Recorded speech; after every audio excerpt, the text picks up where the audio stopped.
Welcome back to the channel, guys. Today is going to be a little something different. It's getting close to skidoo season, so I have a bunch of motors here that I have to glue up, and they're all 800 Polaris. I have the cases here in the parts washer. I just took the big of the grease off, and I'm going to spray them with oven cleaner just to wash them up and get them cleaned up before we start to put them together. And I'll just go review what I do when I'm putting one of these engines together, some of the tests I do on the oil pump, all the oil ports. But yeah, it's just a typical 800 from like an 11 to 15 RMK and a salt. So I'm gonna bring these outside, get them laid out, and I normally use an oven cleaner to get most of the heavy stuff off, or the baked in stuff off, sorry. The heavy stuff I use the parts washer. So I'm gonna lay it out, get them sprayed, and let it sit for some time, and then I'll pressure wash it off, blow it all off, dry it off, and then I'll bring it in and go over what I do just to check. I normally pull a vacuum on some of the ports just to make sure they're sealing and stuff, and I'll go over that when we get it back in.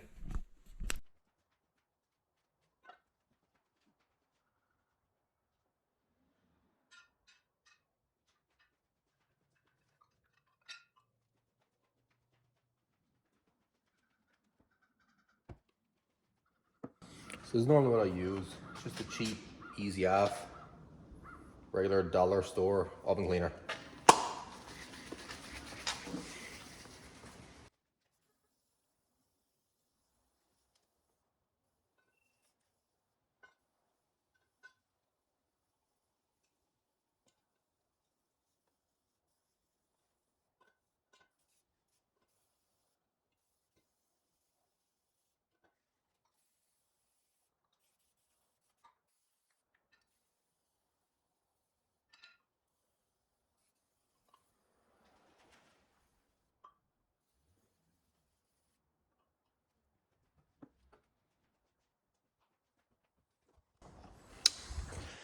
Okay, I just coated it all. I'm just going to let it sit there now, and then I'm going to hit it with the pressure washer. So I'm just going to let it sit that probably 5-10 minutes, and I have hot water on the pressure washer, so should help in cleaning a little bit. Then what I'm going to do is just take it in, dry it all off, clean it, and I will lay it.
Alright guys, so everything is cleaned up.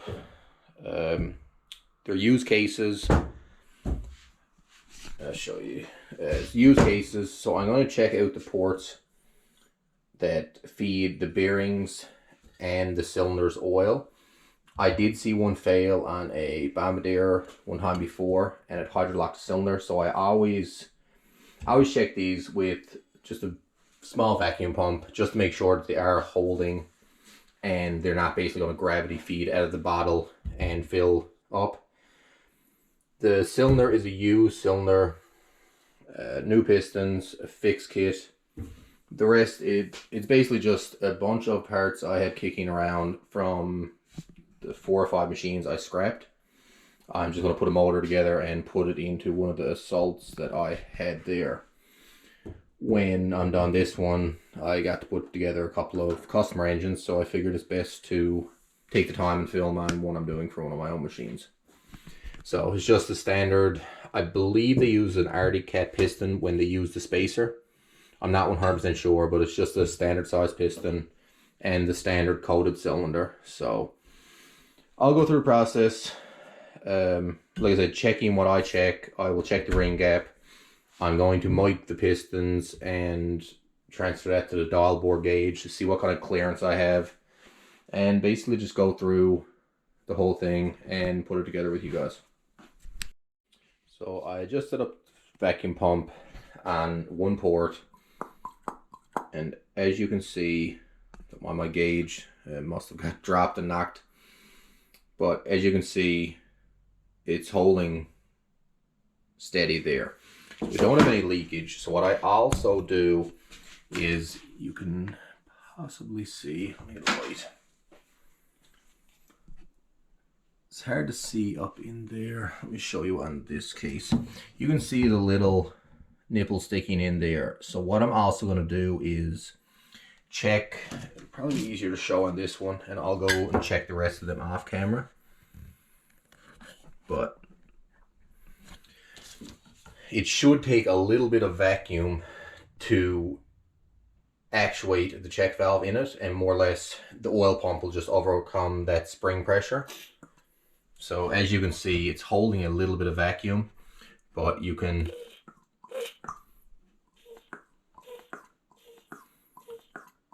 so that tells me that it's working fine because it's holding a vacuum there.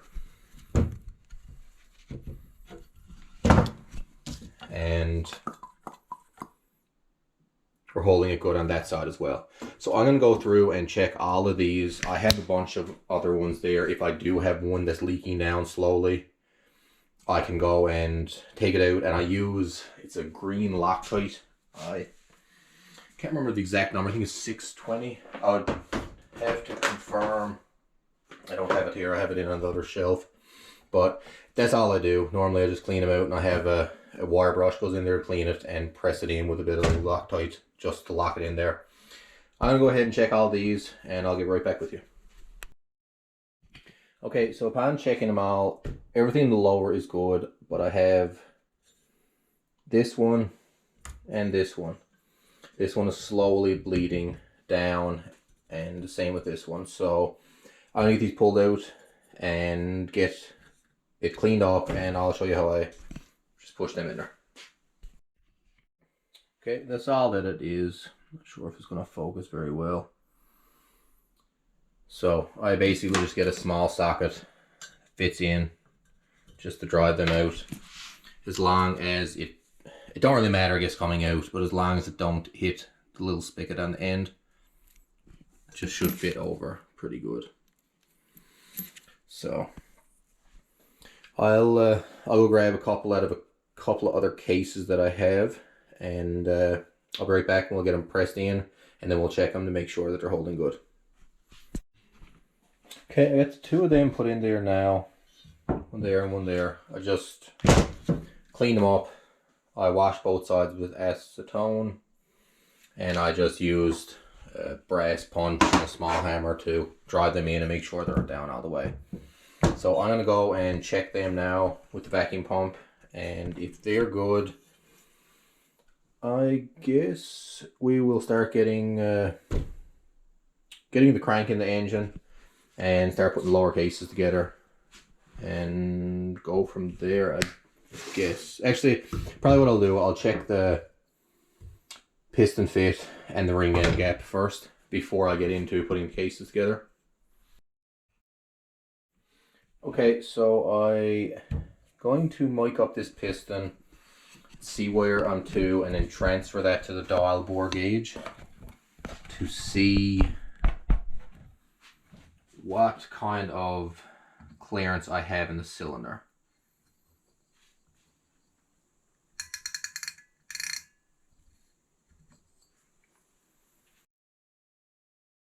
So these come out to 3.341. Pull right on the money. So I'm going to transfer that over to the dial bore gauge. Just get my gauge block set up.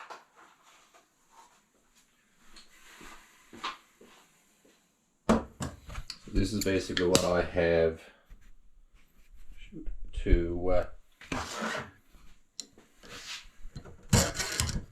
I will get gauge blocks set up here so I can set my dial bore gauge after this. And it's just a generic jet dial bore gauge that I have a bunch of different anvils for different lengths, and there is an extension there as well for doing some larger bores. So there are the gauge blocks. So I'm just going to get them gauge blocks set up, and we'll mic the cylinders and see what kind of a clearance we have. So basically we just take our measurement and subtract it from our bore size that we get, and it will give us the clearance. So once I set up the piston size transferred onto the dial bore gauge, basically whatever it is off of 0 is going to be what our clearance is. So I'm hoping, I would like around 5.5 thou, but we'll see. There's just so many inconsistencies with aftermarket pistons and the remanufactured cylinders because it is just a coating on these. I'm not sure the exact pronouncement. Nickel, I believe, is the name they call it, onto an aluminum cylinder, and then it's just diamond honed to fit. So I'll set up the gauge blocks and we'll measure that and see where we're to. So let's measure the cylinder and see where we're to.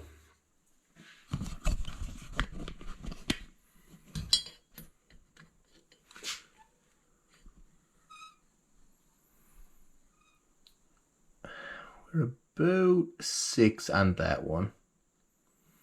That'll be acceptable. The stock clearance on these could be anywhere from 7 to 9 thou. And in my opinion, that's why some of these give so much trouble, because the piston rocks so much in the cylinder. And this one is just under 6. So I think we're going to be good with those. Okay, so I measured the two of them. The two of them are the exact same. So I just marked PTO and mag side, so I know which side goes where. So what I'm going to do now is slip the rings into the cylinder, and that's another thing to look for to make sure your orientation is right. Top. So more or less that these are facing up. 2 rings have the same numbers, markings. Some applications, not normally in these, but a lot of 4-stroke stuff always, well, not always, normally has a different ring for top and bottom. So that's a thing to look at, and as well as the 4-stroke would have no oil ring. But we'll slip these into the cylinders and square them up with a piston, and then we're going to see where we're to with the ring and gap. So basically it's just slipping in. We'll use a feeler gauge just to slip in between the ring and gap when it's compressed in the cylinder.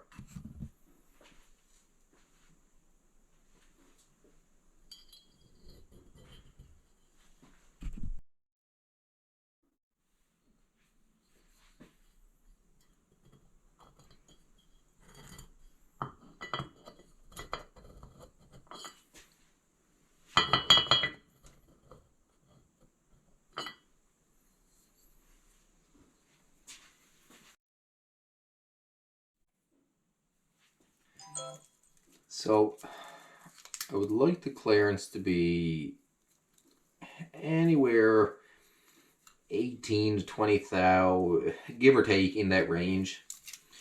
If you don't check it, normally a lot of the 2-stroke stuff comes and it's pretty good, but get a light here and see if.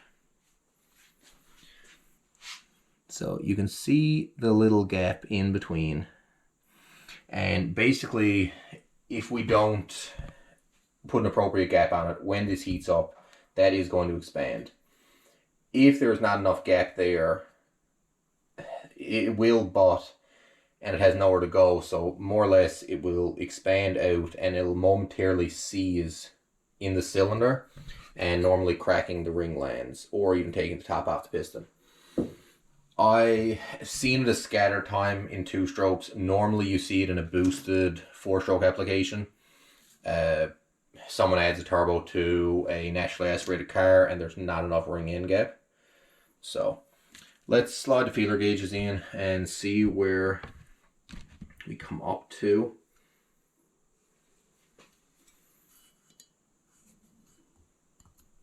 So I'm right at 18 there. So I'm going to call this one good. We'll slip the second one in.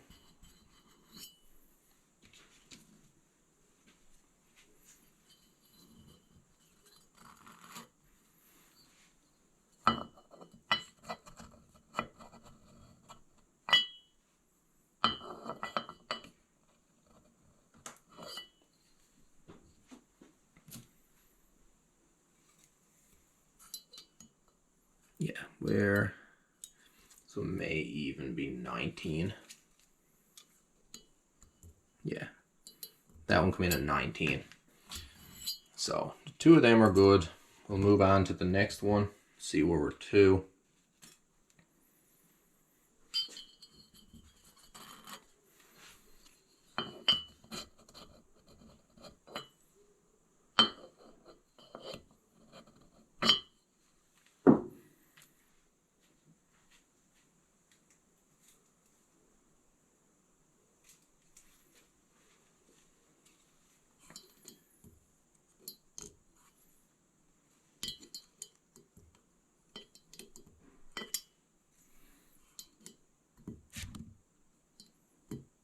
Yeah, that one's at 20. So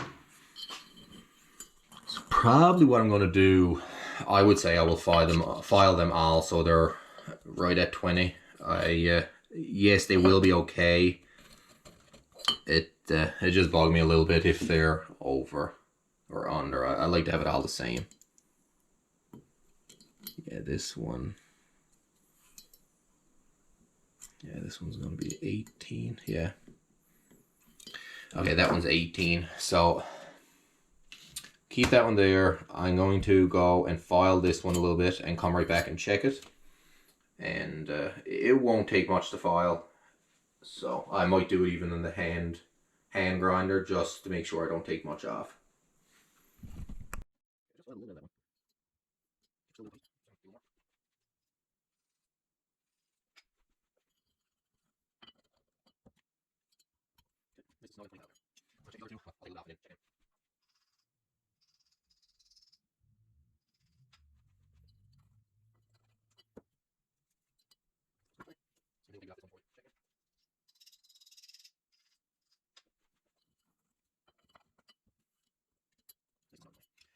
Okay, so I'm gonna lay everything out, just tidy up a little bit, lay everything out so I can get ready to put the crank in the cases.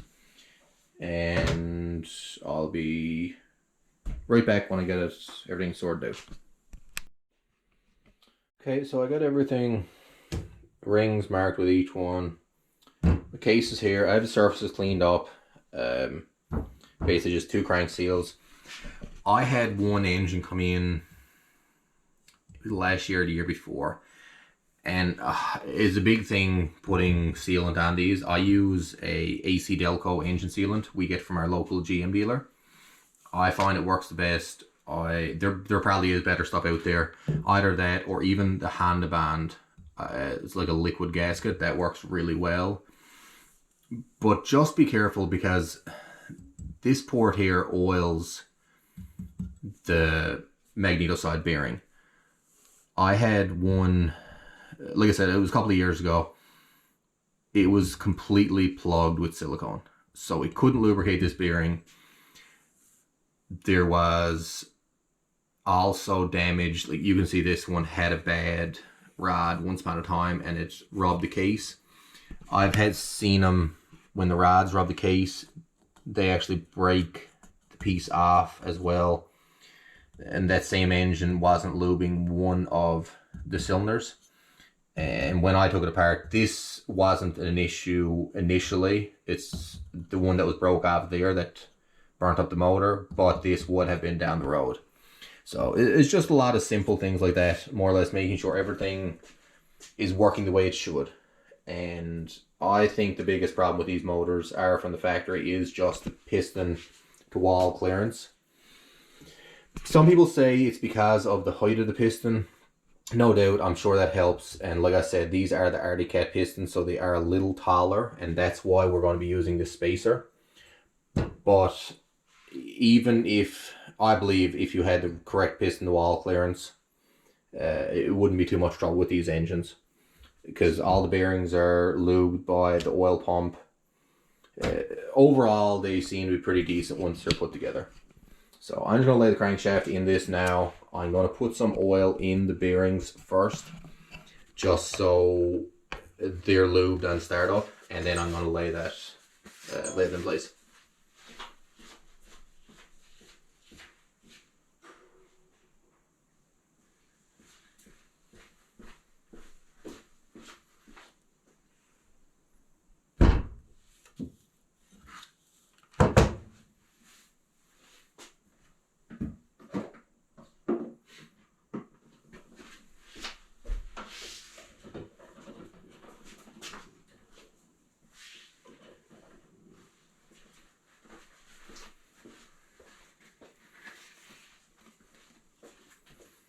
So what I'm going to do, I'll just stand these up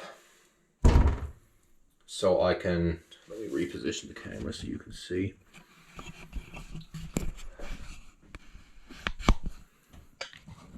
I just stand these up and more or less spin it, putting a bit of oil in there. It's going to wash out with the new oil, but it's just nice on initial startup to make sure that it's lubed. I also prime the oil pump because, as I showed earlier in the video, the little spigots in the crankcase where there's check valve in it, if there's air in the oil lines, it may not overcome the pressure to open that little check valve to be able to lubricate it. And if it do overcome, it's going to take a lot longer than it would if it was full of oil. So that's why I spin up the oil pump, make sure that it's pumping oil, and also just make sure that all the lines are primed so it gets oil on first startup faster than it would if there was air in the lines.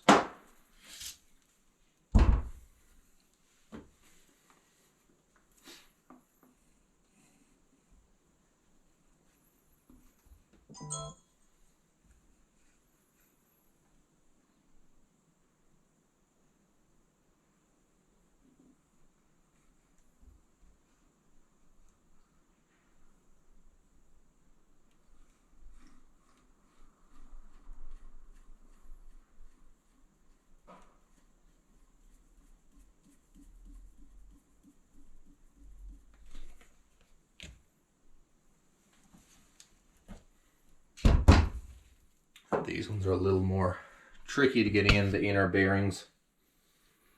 I normally just tape it up and I'll let it run in there. Try to get as much as I can in there. And then I'll lube the connecting rod, lower bearings.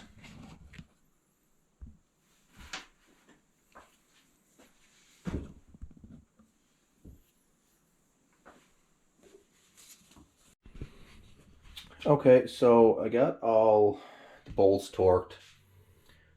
Now we're going to start to put the top end on, and everything spins freely. Just watch the rods, they don't bind.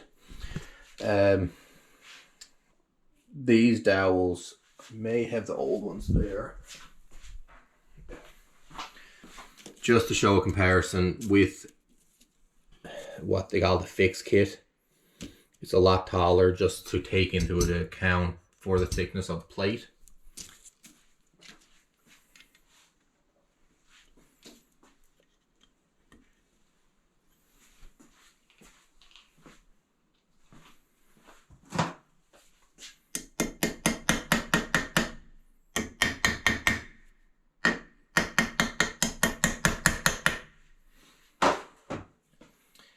Okay, I just gotta open up the gasket kit now and, well, sorry, get the rest of the stuff at the gasket kit because there's gonna be a gasket, spacer, then a gasket. So, actually before that, I'll get the rings on, get the pistons on, just get them mounted on, and then I can slip it over the cylinder. But I just want to show something. So, on the two-stroke, where it's a reed valve, basically like a check valve essentially, you have to make sure the orientation of the piston is correct. Well, that goes for anything, but I've seen a couple people put them in backwards. The pin, or the rings, are actually pinned. I'm not sure how well. You can see the pin there and the pin there. That is to keep the rings from spinning around, more or less, so they line up with these grooves. So if you put the piston in backwards, you have the exhaust port, the ring end gap is going to hook in the exhaust port. So normally they have an arrow pointing towards the exhaust port, but it's just pretty simple to look and see. If your dowels, naturally you're not going to put it in the other way. So it's just something simple to look at when you're putting it together. So I didn't realize the memory card is full on my other camera, so I apologize. I've lost some of the clips, but basically what I done, I went through, I got the pistons in, made sure I lubed the bearings, put the new clips in, I fought with them a little bit, put the longer dowels in, the two gaskets, and the fixed kit spacer. Basically the motor is ready to go now, minus I will put the water pump cover on and the top, but that is it is pretty simple. You know, just again clean the surface, your two O-rings and the gasket, and torque it down. So, and then I have to get a set of reed valves for this. I don't have any around, so I will have to order a set. But more or less just wanted to go over some of the simple things. Again, something as simple as a cheap vacuum pump you can get Harbor Freight or Princess Auto, and just to check the oil ports. Before I put it in, I will come back and show. Normally what I do is I'll put the oil pump in the vise and just pinch it here. I got an old shaft, I think.